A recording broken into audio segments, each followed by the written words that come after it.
Assalamualaikum warahmatullahi wabarakatuh. Selamat pagi kawan-kawan. Kembali berjumpa pada mata kuliah perkembangan sosial emosional anak usia dini. Yang pada bagian ini kita akan bicara tentang bagaimana sebenarnya dampak perkembangan dari yang kita pelajari selama ini tentang perkembangan sosial emosional itu pada diri anak.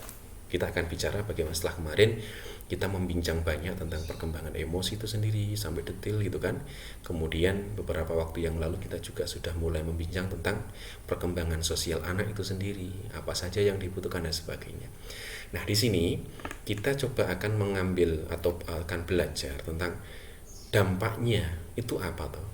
Dan kemudian nanti kita juga akan membincang sebenarnya dalam proses perkembangan ini orang tua itu bisa berperan seperti apa?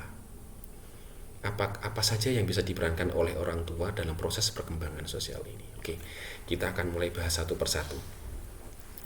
Salah satu yang kemudian apa ya? Ini ada sedikit kesalahan tulis, harusnya sosial emosional sosem ya. Ada kesalahan tulis sedikit.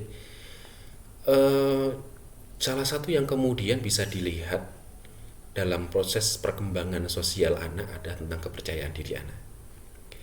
Kenapa kepercayaan diri? Karena pada bagian seorang anak itu bisa tampil di lingkungan masyarakatnya, bisa menjadi bagian yang tidak terpisahkan dari lingkungan sekitarnya. Kemudian dia bisa berani tampil, hadir di situ. Yang kadang-kadang mungkin sebagian anak masih butuh didampingi oleh orang tuanya. Tapi sebagian yang lain ada anak yang juga sangat berani untuk kemudian main sendiri dengan teman-temannya dan sebagainya. Dan kemudian dampak perkembangan sosial terhadap kepercayaan diri itu seperti apa toh gitu kan. Coba kita lihat. Ada beberapa hal ya. Yang pertama adalah mampu bersosialisasi dengan orang lain. Ini paling awal. Nggak usah bayangkan terlalu tinggi tentang anak, bahwa anak mau bersosialisasi dengan orang lain, mau bermain dengan orang lain, mau hadir di tempat lingkungan sekitarnya dan sebagainya. Itu sudah menjadi dampak yang luar biasa dari proses perkembangan sosial itu sendiri. Karena keberanian bersosialisasi itu memang butuh dilatih, dan kemauan dan kemampuan itu menjadi salah satu hasil yang bisa kita lihat apakah anak sudah mulai berkembang atau belum.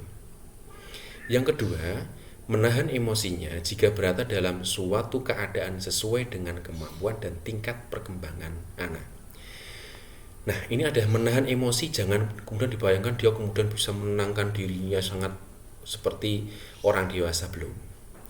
Menahan emosinya salah satunya adalah ketika dia punya mainan, ada temennya yang menginginkan mainan itu, walaupun dia sendiri suka, tapi kemudian dia mau merelakan.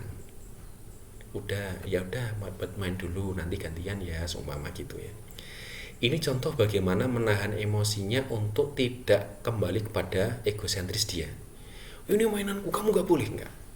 Tapi anak sudah mulai berlatih untuk kemudian bisa berbagi mainan, bisa mulai bekerja sama di saat temannya mungkin tidak terlalu cocok atau dia nggak terlalu cocok dengan orang itu. Tapi dia bisa mengelola itu, bisa menahan emosinya sehingga dia bisa berperilaku yang baik dengan mungkin orang baru atau anak yang lebih tua, lebih kecil, tapi dia bisa mengambil peran dengan lebih baik.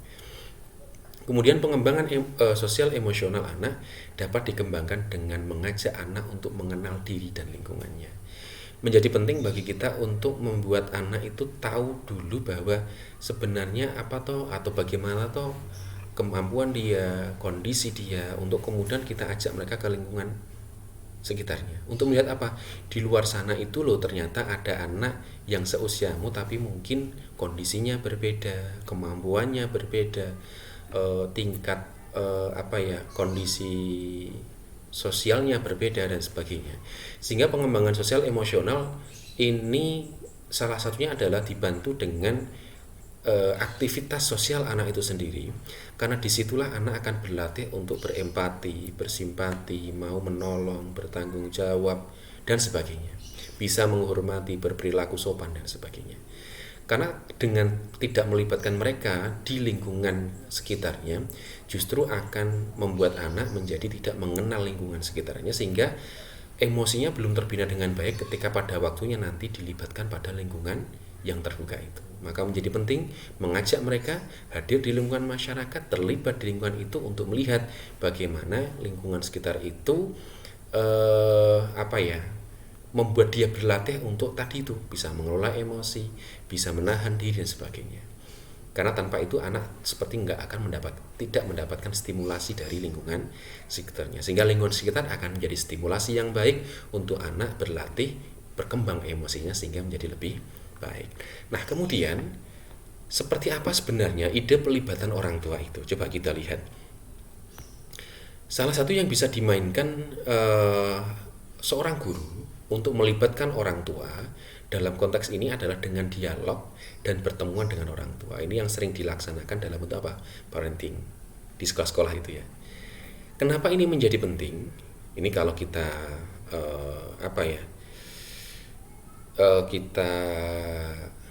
kita bahas dari bahasan yang ada di bawahnya, bahwa kalau kita menyadari bahwa memang anak itu lebih sering bersama orang tuanya, anak lebih sering kontak dengan orang tuanya, anak lebih sering berkomunikasi dengan orang tuanya. Maka kalau kita ingin memberikan treatment terbaik untuk anak, salah satunya adalah apa? Dengan cara berdialog dengan orang tuanya tentang anak itu sendiri. Ya, dengan anak itu sendiri. Nah, menjadi penting bagi kita juga untuk membuat orang tua mengerti bahwa orang tualah yang sebenarnya bisa memberikan advokasi bagi anak, ya, memberikan pendampingan kepada anak dalam segala apa yang dia sukai, apa yang dia inginkan.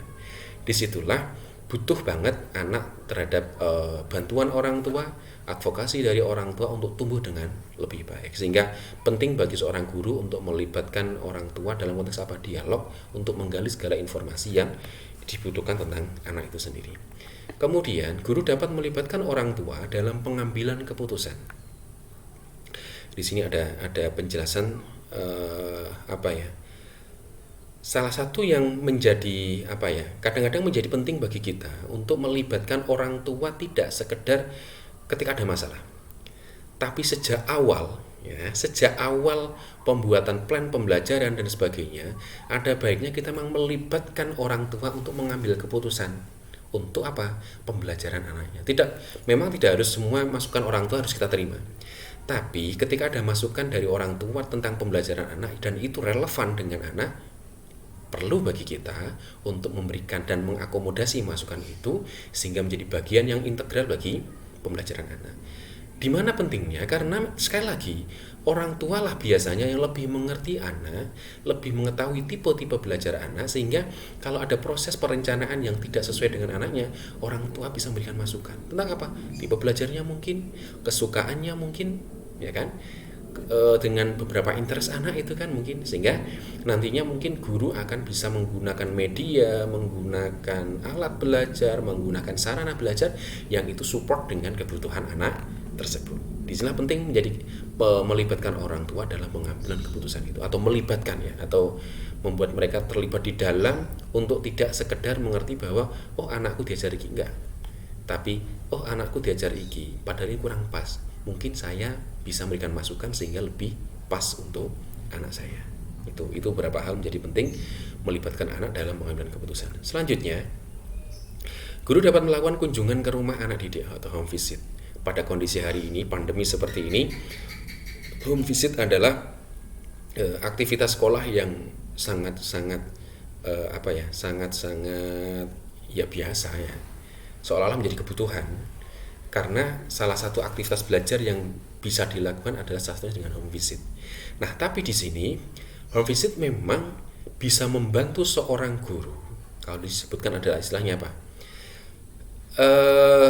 Bisa mendapatkan informasi yang paling mendasar tentang kebutuhan anak. Ya, karena di rumah anak akan berlaku secara alamiah, melakukan sesuatu secara alamiah. Disitulah seorang guru bisa mulai mengerti, ternyata anak ini kalau di rumah seperti ini ya. Kok kadang-kadang di sekolah diem ya, semama gitu loh. Sehingga guru menjadi mengerti tentang kondisi seutuhnya anak di dalam keluarga, dan itu akan menjadi informasi yang sangat berharga bagi seorang guru untuk memberikan treatment terbaik terhadap anak. Apa yang dibutuhkan anak bisa didapatkan dari kondisi asli dia di keluarga, kemudian guru bisa merencanakan sebuah perencanaan pembelajaran yang kemudian mengakomodasi apa yang sebenarnya dibutuhkan anak dalam proses belajar. Apa toh yang membuat anak nyaman belajar? Apa toh yang membuat anak itu menjadi bersemangat belajar? Bisa dipelajari, bisa diambil datanya, salah satunya dengan home visit. Itu ya. Kemudian orang tua dapat terlibat secara langsung dalam membantu proses pembelajaran di kelas. Ini hal yang mungkin di lingkungan kita menjadi jarang gitu ya. Padahal sebenarnya tidak ada masalah loh gitu kan, orang tua terlibat langsung. Nah, buktinya apa? Ketika hari ini kita dihadapkan dengan situasi pandemi yang kayak gini, kemudian anak diminta belajar di rumah, ternyata betul orang tua sebenarnya punya potensi untuk terlibat langsung dalam pembelajaran. Buktinya, ketika kemudian anak diberikan tugas belajar dari sekolah, diberikan alat dari sekolah, orang tua ternyata bisa terampil membantu anaknya belajar di rumah dengan target yang sebenarnya dibuat oleh sekolah. Maka maka orang tua kadang-kadang juga menjadi penting untuk dilibatkan untuk menyusun program pembelajaran itu dan melaksanakannya. Pentingnya apa? Satu, bahwa orang tua pun akan mengerti bahwa kondisi anakku sebenarnya kayak apa tuh selama pembelajaran. Jangan sampai kemudian menjadi orang tua seperti orang tua yang ya anakku sak sekolah kayak ya wes urusane guru, enggak. Ada baiknya orang tua juga sangat mengerti kondisi anaknya, sehingga pada bagian yang lain ketika di rumah orang tua bisa mengambil peran untuk juga menjadi pendidik yang juga mengerti desain program pendidikan dan pembelajaran yang sebenarnya dilakukan oleh anak ketika di sekolah. Nah, inilah menjadi penting pelibatan orang tua nggak sekedar pasif tapi juga aktif, sehingga guru mendapatkan informasi yang cukup, orang tua juga mendapatkan informasi, sehingga treatment yang dilakukan adalah treatment terbaik bagi anak mereka. Itu ya, itu pentingnya. Sehingga kita juga butuh belajar tentang metode pengembangan sosial emosional. Nah, di sini saya paparkan hanya beberapa, dan yakin banyak hal yang lain yang bisa kita gunakan untuk kemudian membantu anak berkembang secara sosial emosional. Ada bernyanyi dan bermain musik, jelas. Menyanyi dan bermain musik itu akan membantu anak bisa bekerja sama dengan orang lain. Ya, bekerja sama dengan orang lain, bisa bernyanyi bersama-sama. Ada anak yang bernyanyi, ada anak yang mengiringinya dengan musik dan sebagainya. Itu bisa bekerja sama di situ. Bernyanyi juga bisa membantu mengelola emosi anak, karena dengan bernyanyi kemudian anak nyaman, anak bisa melepaskan masalahnya dan sebagainya. Ada role play, ada belajar dengan bermain dengan aturan, itu bisa banyak membantu. Jadi guru bisa menggunakan ini untuk melatih anak tertib, melatih anak harus mau antri dan sebagainya. Jadi kadang-kadang role play-nya itu dengan cara apa? Mungkin memainkan untuk antri paling mudah itu ya, antri membeli lah ya, antri untuk membeli atau antri makan atau antri mengambil jatah makanannya seumpama gitu. Sehingga kadang-kadang dengan cara itulah anak bisa berlatih untuk bahwa kalau kita pada kondisi mungkin ya kita ingin membeli sesuatu, kemudian banyak yang juga membeli, maka kita juga harus mau antri, harus mau menunggu orang yang lebih awal, maka harus lebih diawalkan. Kalau Anda belakangan maka jangan minta didahulukan dan sebagainya. Ini akan banyak membantu untuk membuat anak menjadi bisa mendapatkan nilai yang baik, sikap yang baik dengan cara bermain yang diikuti dengan adanya aturan yang dibuat oleh seorang guru atau orang tuanya. Kemudian bermain handphone atau dengan menggunakan boneka tangan gitu ya. Kadang-kadang dengan cara itu kita bisa membantu anak bisa mengekspresikan sebenarnya apa yang dia suka, yang ingin dia ucapkan dengan medium boneka tangan atau boneka jari dan sebagainya. Itu bisa digunakan. Kemudian cerita dengan dongeng bisa juga anak diminta menceritakan apa yang dia alami. Guru juga bisa menceritakan apa atau hal-hal yang baik yang bisa disampaikan, cerita yang positif kemudian diberikan kepada anak. Itu akan bisa memberikan anak informasi yang positif juga. Ada demonstrasi, ada showing, ada doing, ada telling, ada demonstrasi ini kan bisa akan membantu anak tadi itu, akan memunculkan, atau kalau dalam konteks pengembangan emosi, anak akan berlatih mengekspresikan apa yang dia rasakan. Maka menjadi penting untuk kemudian tunjukkanlah gitu kan, kemudian lakukanlah, kemudian ceritakanlah. Sehingga penting bagi kita untuk memberikan ruang dan fasilitas bagi anak untuk agar anak ini mau menunjukkan apa yang dia rasakan, apa yang dia alami, dan berilah kesempatan bagi dia untuk menceritakan sedetil-detilnya. Karena cara itulah salah satunya adalah memberikan kesempatan anak untuk berlatih percaya diri di bagian yang lain. Itu justru menjadi bagian yang baik untuk kita menghargai apa yang dirasakan dan dialami oleh anak. Sehingga demonstrasi menjadi penting untuk mempraktekkan sesuatu yang dibutuhkan, yang dialami, dan sebagainya. Kemudian gerak dan laku. Nah, ini beberapa hal, beberapa metode pengembangan yang bisa digunakan untuk membantu anak berkembang dengan baik aspek sosial dan emosionalnya. Tentunya masih banyak yang lain, karena tentunya banyak metode yang ada di luar kita, dan yang paling penting adalah pemilihan metode itu tidak asal. Bahwa pemilihan metode itu juga didasarkan pada tipe belajar anak, kondisi anak.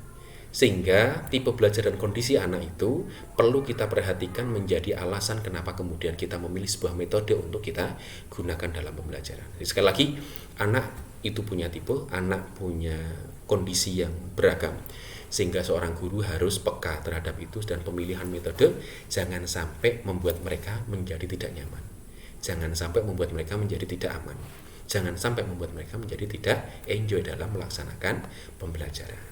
Ini penting sekali untuk membuat kita menjadi mengerti bahwa mengajar itu tidak statis, metode itu beragam, model juga beragam, sehingga kita pun harus belajar ragam pembelajaran yang bisa membuat anak tumbuh menjadi lebih baik.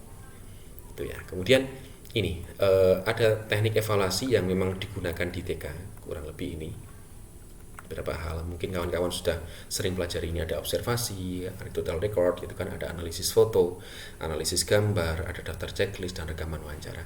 Silahkan, ini beberapa hal yang bisa digunakan untuk bisa mengembangkan aspek sosial dan emosional anak, dan cara-cara ini untuk mengetahui sejauh mana anak berkembang. Seperti observasi, perlu kita lakukan ketika anak melakukan sesuatu. Kira-kira contoh kecil, kita minta anak itu bisa bermain bersama, bermain kooperatif dengan temannya. Dia lakukan, kita amati, kok ternyata anak didapati kok mau menang sendiri, tidak mau berbagi mainan. Itu bisa menjadi catatan evaluasi, sehingga selanjutnya bisa menjadi catatan juga untuk orang tua untuk menguatkan kemampuan untuk bekerja sama ketika di rumah, dan seterusnya. Anecdotal record itu penting juga untuk melihat beberapa sikap yang tidak biasa dan dilakukan oleh anak dalam pembelajaran. Untuk apa? Kalau kemudian sikap itu nantinya menjadi catatan yang tidak baik bagi anak, maka guru, orang tua harus bekerja sama untuk memperbaikinya. Analisis foto jelas, dan kadang-kadang rekaman wawancara menjadi penting untuk mengetahui apa-apa saja yang dialami oleh anak, didapatkan oleh anak, sehingga semua bahan informasi yang didapat dalam pembelajaran melalui teknik evaluasi ini akan menjadi bahan perbaikan, bahan umpan balik untuk memperbaiki kualitas pembelajaran dan untuk mengukur tingkat capaian pembelajaran yang sudah dilakukan oleh anak dan bersama gurunya itu. Itu nggih. Inilah beberapa hal, kita bicara dampaknya, keterlibatan orang tua di dalamnya, kemudian beberapa metode yang bisa digunakan, dan ada teknik evaluasi yang memang bisa digunakan dalam konteks pengembangan sosial emosional anak usia dini. Barangkali ini ya materi tentang perkembangan dan pengembangan sosial emosional anak usia dini. Semoga bisa menjadi pengantar untuk selanjutnya nanti kawan-kawan akan kami minta untuk melakukan pengembangan, melakukan simulasi pengembangan sosial emosional terhadap objek yang nanti akan kita tentukan, dan disitulah kita kepingin melihat bagaimana kemampuan dasar kawan-kawan untuk melaksanakan pengembangan sosial emosional terhadap atau kepada anak. Jadi ini akan menjadi bahan awal bagi kita semuanya untuk kemudian menjadi panduan dalam kita menyiapkan program stimulasi pengembangan yang akan Anda laksanakan masing-masing. Barangkali itu untuk bahan ini kami juga menunggu masukan, catatan dari kawan-kawan, tanggapan kawan-kawan, pertanyaan kawan-kawan, karena dengan cara itulah kami akan menyempurnakan, akan melengkapi bahasan ini sehingga menjadi lebih komprehensif untuk kawan-kawan pelajari lebih lanjut. Barangkali itu, terima kasih kawan-kawan dari kami, kurang lebihnya mohon maaf, dan akhirnya wallahul muwaffiq ila aqwamit thoriq. Wassalamualaikum warahmatullahi wabarakatuh.